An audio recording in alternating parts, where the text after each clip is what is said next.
Halo semuanya, saya Paramita Ningrum, staf pengajar di Departemen HI Binus University.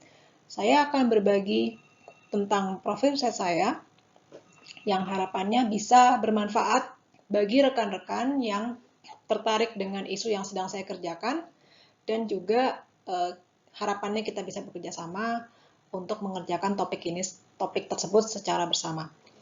Oke. Nah, ketika kita belajar hubungan internasional atau kita membahas sebuah isu internasional, kita harus tahu dulu terjadinya di mana atau asal dari mana. Apakah lokasinya itu permanen, ya, atau mungkin non permanen, pindah-pindah, gitu kan? Atau bisa juga virtual, seperti yang jadi sekarang, gitu kan? Nggak jelas tempat di mana, tapi dia ada di mana-mana. Nah, siapa yang melakukan itu? Siapa aktornya? Apakah aktor negara, non negara, atau pebisnis, atau pekerja LSM misalnya, ya, atau komunitas akademis seperti kita, atau mungkin pekerja profesional, atau bahkan wisatawan. Kemudian, apa yang mereka kerjakan? Dan bagaimana mereka mengerjakannya? Secara bersama-sama atau individu atau membentuk kelompok-kelompok kecil, ya. Lalu bagaimana pola interaksinya? Apakah interaksi berlangsung dengan baik, ya, berkolaborasi, atau ternyata malah menimbulkan pertengkaran, ya, atau perseteruan. Nah, kemudian apa hasil dari kegiatan itu atau aktivitas itu? Apakah berlanjut kerjasamanya atau malah putus hubungan? Ya. Lalu bagaimana kita menjelaskan itu kepada pihak yang melihat aktivitas itu atau pihak yang membaca hasil pengamatan kita?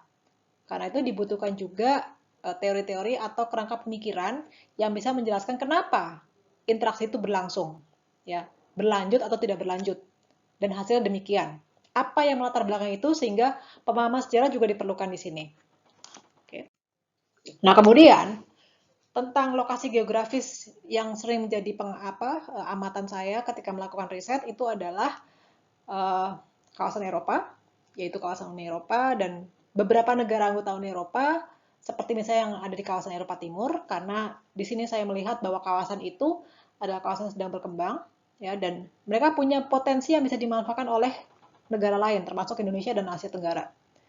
Saya juga mengamati Inggris, karena negara ini menjadi sangat menarik ketika memutuskan untuk keluar dari keanggotaan di Uni Eropa dan sekarang sedang berusaha untuk menjalin kemitraan lebih dekat dengan negara lain dan kawasan yang lain. Selain itu juga saya mengamati Asia Tenggara, bukan hanya karena berasal dari kawasan ini dan tinggal di sini, tapi juga karena saya melihat kawasan ini berkembang atau mengalami kemajuan sedikit banyak dipengaruhi oleh interaksi mereka atau interaksi kawasan ini dengan kawasan Eropa dan Inggris sendiri.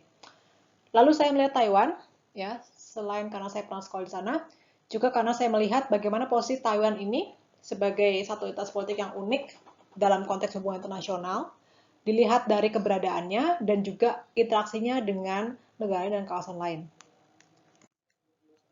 Kemudian, dari segi isu, saya melihat isu migrasi dan bagaimana isu migrasi ini ternyata berdampak pada semua hal, termasuk diantaranya adalah migrasi itu bisa membentuk satu kerjasama atau kemitraan, ya, antar negara atau antar kawasan, dan itu bisa dilakukan bukan hanya oleh aktor negara tapi juga aktor negara seperti keberadaan kelompok mahasiswa dan pelajar dan juga kelompok profesional.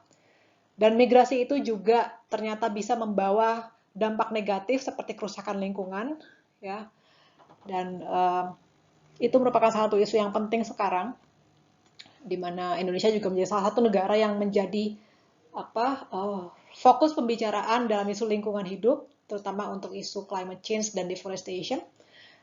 Dan saya juga menemukan bahwa ternyata migrasi itu berdampak pada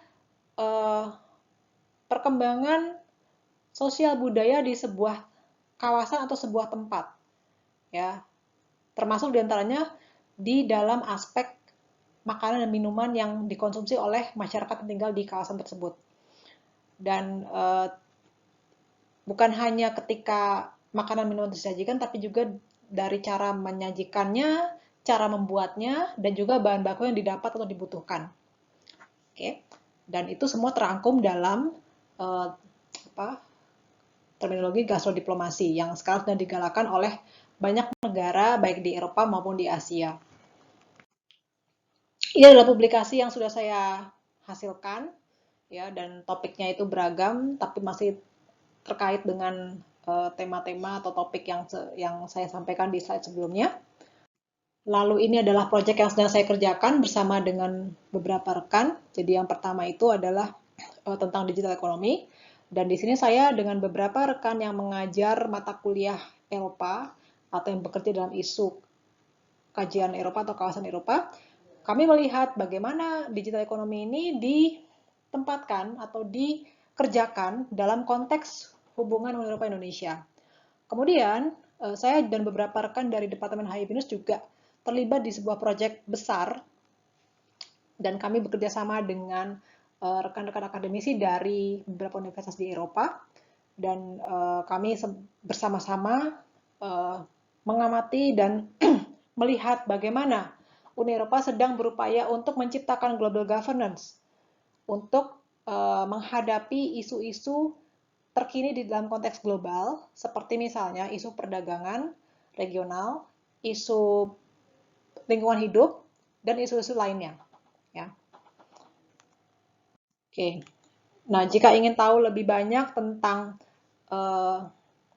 profil profesional saya, bisa diklik di link ini dan harapannya kita bisa bekerja sama melakukan riset, melakukan telaah kajian yang akan berguna bagi pengembangan studi hubungan internasional dan studi multidisiplin di Indonesia dan di dalam konteks global. Terima kasih.